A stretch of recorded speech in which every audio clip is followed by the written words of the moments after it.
Hello दोस्तों, आप लोगों का स्वागत है मेरे यूट्यूब चैनल महादेव पाठशाला पर। और आज जो डेट है 4 जनवरी का करंट अफेयर्स देखने वाले हैं। तो हम बिना देर के चलते हैं कि पहला क्वेश्चन है कि तमिलनाडु का जो पारंपरिक खेल है जल्लीकट्टू। जल्लीकट्टू क्या है? जल्लीकट्टू एक खेल है। कहाँ खेला जाता है? ये तमिलनाडु में खेला जाता है। क्या इसमें होता है?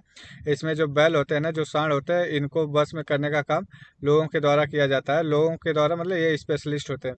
आयोजन आयोजन सबसे पहले कौन से गांव में हो रहा है? तो ये होता है थाचन कुरुचि। ये हर बार यही होता है कि जल्लीकट्टू सबसे पहले थाचन कुरुचि नामक गांव से ही स्टार्ट होता है। ये यूनिवर्सल है, तो ये चीज़ आप ध्यान रखिएगा। ये बैच जो होता है बहुत ज़्यादा आक्रामक होता है, इसीलिए ये ज़्यादा। तो 2014 में सुप्रीम कोर्ट ने इस पे क्या काम किया था? रोक लगा दी थी। तो यहाँ पे एक मरीना बीच होता है, मरीना बीच पाया जाता है। कहाँ पे? तमिलनाडु में। और यहीं पे जो स्टेलिन है, स्टेलिन एंड जयललिता जी का क्या है? जयललिता जी का समाधि स्थल है। इसलिए यहाँ पे लोगों ने आके बवाल मचा दिया। जब बवाल मचाया तो फिर जो सुप्रीम कोर्ट था उसने बोला कि ठीक है, तुम लोग इसे कंटिन्यू रख सकते हो, लेकिन कुछ सुरक्षा के साथ, ताकि ये जो आक्रामक बैल है ना, जब ये इनके साथ खेल खेल रहा होता है तो ये क्या होता है कि जो दर्शक होते हैं उनके ऊपर भी चढ़ जाता है, क्योंकि ये बहुत ज़्यादा भयावह होता है। ठीक। यह पारंपरिक जो है सांड को वश में करने का एक खेल है। पुटुकोट्टई जिला, ये याद रखेगा, पुटुकोट्टई जिला है, बहुत ज़्यादा फेमस है ये। थाचन कुरुचि गांव में आयोजित होगा। ठीक। ये नियमन और सुरक्षा मानकों के तहत तमिलनाडु की संस्कृति परंपरा को ये आगे बढ़ाता है। तो जल्लीकट्टू जो 2024 है, यह आयोजन पुटुकोट्टई जिला में थाचन कुरुचि गांव है। ठीक। ये परंपरागत रूप से हर वर्ष जल्लीकट्टू सत्र का पहला आयोजन यहीं से किया जाता है। कहाँ से? थाचन कुरुचि गांव से किया जाता है, जिससे इस गांव को विशेष सांस्कृतिक महत्व प्राप्त है। पुट्टुकोट्टई जिला में तमिलनाडु में सबसे अधिक वाड़ी वासल होता है कि ऐसा दौर जहाँ से इन सांड को छोड़े जाते हैं, उनको क्या बोला जाता है? वाड़ी वासल। और जो तमर्स होते हैं ना, ये उन लोगों को कहा जाता है जो इस बैल को अपने वश में करने की कोशिश कर रहे होते हैं। दूसरा सवाल है कि 8वां पे कमीशन गठित करने वाला सबसे पहला राज्य कौन सा बना है? तो वो भाई साहब बन गए हैं असम। ठीक। ये मेरा यूट्यूब चैनल है और फिलहाल इस पर जो है वो 71 सब्सक्राइबर है। अगर आपको मेरी वीडियो पसंद आती है तो प्लीज़ आप लाइक करें, सब्सक्राइब करें, इससे मेरा हौसला बढ़ेगा और मैं अच्छा अच्छा क्वेश्चन लाने की कोशिश करता रहूँगा। और ये मेरा टेलीग्राम चैनल है, महादेव पाठशाला ऑफिशियल। आप यहाँ पे जा करके विजिट कर सकते हैं। अगर आप वहाँ पे जाएंगे तो मैं यहाँ पे क्वेश्चन इस तरीके से डालता रहता हूँ। तो यहाँ पे जो भी क्वेश्चन आपको सही लगता है, आप उस पर जैसे ही क्लिक करेंगे तो जो सही वाला ऑप्शन रहेगा वो आपको सामने आ जाएगा। तो इससे आपका जो करंट अफेयर्स है या फिर स्टैटिक जीके, वो ऑलरेडी आपका मजबूत होगा। मेरे एक टेलीग्राम चैनल पे 44 सब्सक्राइबर है। अगर आप जुड़ जाते हैं तो ये सब्सक्राइबर और भी बढ़ सकते हैं। अगर हम बात करते हैं कि वेतन आयोग की, तो वेतन आयोग केंद्र और राज्यों द्वारा समय समय पर गठित किया जाता है, यानी कि हर समय ये गठित किया जाता है, बताया जाता है। वर्तमान में जो 7वां वेतन आयोग था उसका जो डेट था वो 1 जन 2026 को वो ख़त्म हो गया। और 1 जन 2026 से 8वां वेतन आयोग जो है वो लागू हो गया है। और ये आगे चलेगा, लेकिन जो वेतन आयोग है, जो 8वां वेतन आयोग है, वो अपने 18 महीने में जब रिपोर्ट सौंपेगी तो ये जो 1 जन 2026 से है वो पूरा पैसा आपको मिलेगा। ठीक। अगर हम बात करते हैं कि नेशनल पार्क, तो टोटल नेशनल पार्क की जो संख्या है वो टोटल 8 है। और जो अभी लेटेस्ट बना है वो है सिखना ज्वालाओ राष्ट्रीय उद्यान। कहाँ पे बना है? तो ये असम में बना है। ये इस साइड में है। ठीक। डुबरी के आसपास बना है। रायमोना जो है वो 6वां नेशनल पार्क है। और जो दिहांग पटकाई है वो 7वां है। ओरांग नामेरी, डिब्रू साइखोवा, काजीरंगा और मानस, इसमें से जो ये इसमें से जो मानस है ना, अगर मानस की बात करें तो मानस और काजीरंगा, ये दो राम हेरिटेज साइट्स है। हेरिटेज साइट्स है। उसमें भी कौन सा साइट्स है? तो ये नेचुरल वाला है। नेचुरल हेरिटेज साइट्स में कितने आते हैं? तो 7 आते हैं। और मानव वाले में हेरिटेज साइट्स कितने आते हैं? 36। मिक्स्ड टाइप मिक्स्ड टाइप में कौन आता है? तो Kanchenjunga, Kanchenjunga national park. Total अगर बात करते हैं कि कितने हेरिटेज साइट्स है, तो टोटल है 44। 44 में 7 जो है वो नेचुरल है और मिक्स्ड में 1 है, और जो मानव द्वारा निर्मित है वो 36 है। तीसरा क्वेश्चन है कि कैबिनेट द्वारा स्वीकृत नासिक सोलापुर अक्कलकोट कॉरिडोर को किस मोड में विकसित किया जाएगा? तो बीओटी मोड है। बीओटी का मतलब होता है बूथ ऑपरेट ट्रांसफर मोड। इस मोड के अंतर्गत क्या किया जाता है कि जो कोई कंपनी रहती है ना, वो सड़क का निर्माण करती है, उसका रख रखाव सब चीज़ का खर्चा वही उठाती है। फिर वो उस सड़क को वो जैसे 20 या 25 साल के लिए मान लीजिए वो लीज पे ले लेती है। लीज पे जब लेती है तो वो जितना भी पैसा उसने खर्चा किया रख रखाव में, उसको बनाने में, उसको उसका सुरक्षा करने में, जितना भी वो उसने खर्चा किया है, वो पूरा खर्चा किसके माध्यम से? टोल के माध्यम से वसूलेगी। 20-25 साल तक पूरा वही पैसा लेता रहेगा। फिर उसके बाद वो ट्रांसफ़र कर देगा उस सड़क को। किसको कर देगा ट्रांसफ़र? वो कर देगा गवर्नमेंट को। ठीक है, यही बीओटी मोड है। ये आपका कहाँ पे बन रहा है? महाराष्ट्र में बन रहा है। ठीक, महाराष्ट्र में कुछ रामसर साइट्स हैं। रामसर साइट्स है, कौन कौन सा है? पहला है लोनार झील। लोनार झील कब? 2020 में। दूसरा है कि नंदुर मधमेश्वर बर्ड सेंचुरी, कहाँ पे? 2019 में, महाराष्ट्र में। तीसरा है थाने क्रिक, यह भी बर्ड के लिए है, तो महाराष्ट्र में 2022 में। यानी कि लोनार झील, नंदुर मधमेश्वर और थाने क्रिक। रामसर साइट्स की अगर टोटल बात करते हैं तो रामसर साइट टोटल कितने हैं? तो अपने पास 96 है। 96 में जो 96वां है वो कौन सा है? कोपरा जलाशय। कोपरा जलाशय कहाँ पे है? ये है छत्तीसगढ़। कहाँ पे? छत्तीसगढ़।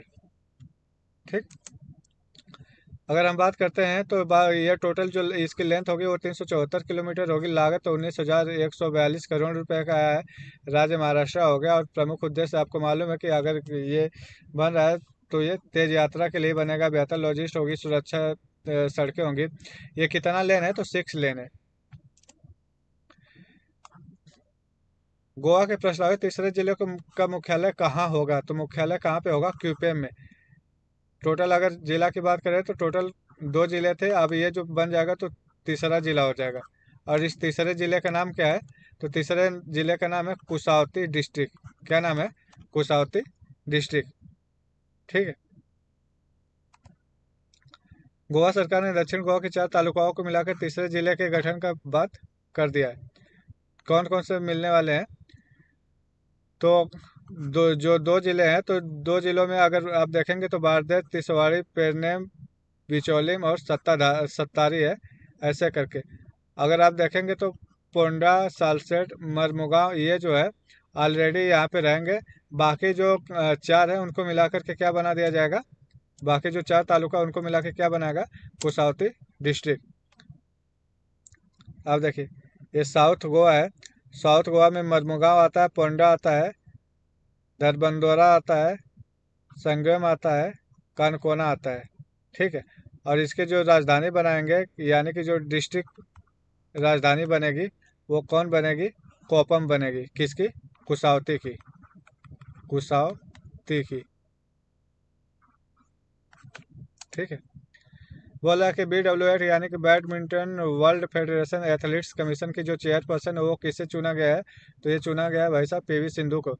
PV सिंधु जो BWF है, इनकी ये सदस्य भी रह चुकी हैं। कब से कब तक? 2017 से 5 मिनट पर राउंड बटे क्लोज आउट। 2017 से 2029 तक ये 2017 से 2025 तक।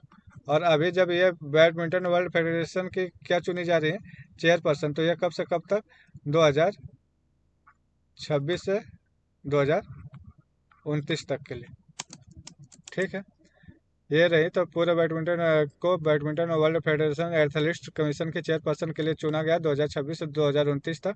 ठीक है, इनका काम क्या रहेगा कि दुनिया भर के जो बैडमिंटन खिलाड़ी हैं उनके हित और चिंता का प्रतिनिधित्व करेंगे, नीतिगत ये निर्माण करेंगे और शासन संबंधी जो निर्णय है उसमें योगदान देंगे, और खेल की निष्पक्षता, ईमानदारी और खिलाड़ियों के कल्याण की पैरवी भी ये करेंगे। BWF के बारे में अगर देखें तो ये BWF है, इसका जो फॉर्मेशन है 5 जुलाई 1934 को हुआ था। और अगर हेडक्वार्टर की बात करेंगे तो मलेशिया में कुआलालंपुर। ठीक है। अगर इनकी बात करेंगे तो 2016 में ये रियो ओलंपिक में रजत पदक जीती थी, जबकि टोक्यो में 2020 में कांस्य पदक जीती थी। ठीक। 2017 में ये कमीशन से जुड़ी थी। अगर अब आप बात करेंगे तो BWF में, तो इसमें जो सदस्य होते हैं 6 सदस्य होते हैं। ठीक।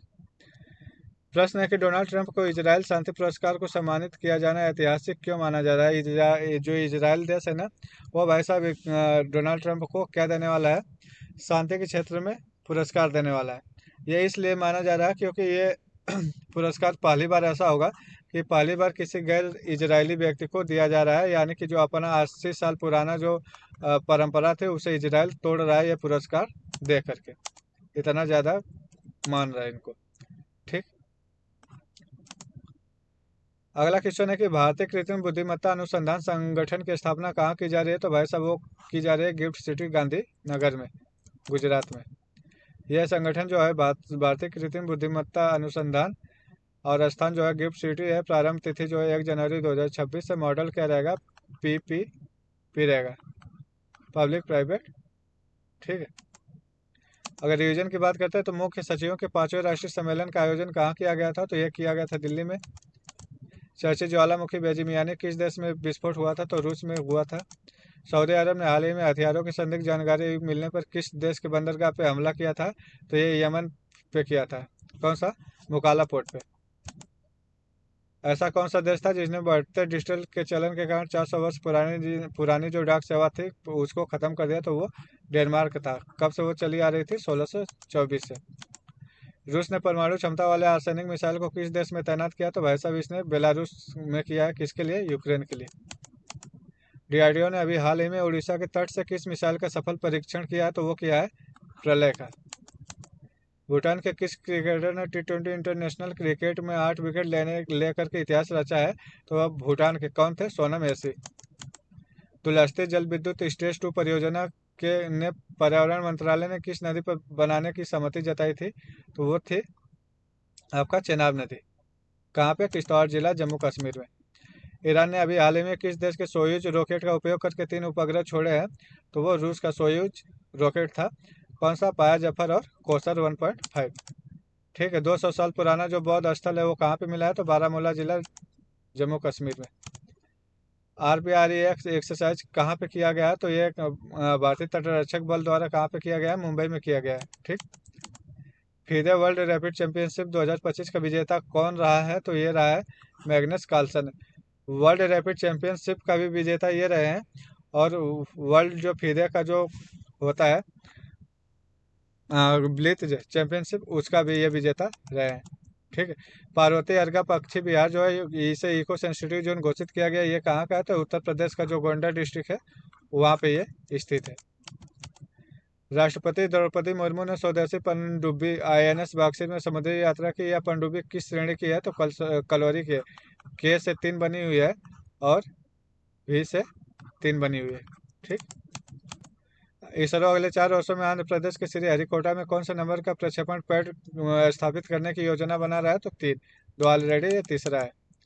Thank you so much. अगर आपको मेरी वीडियो पसंद आई हो तो आप इसे लाइक करें, सब्सक्राइब करें और ज़्यादा से ज़्यादा शेयर कीजिए।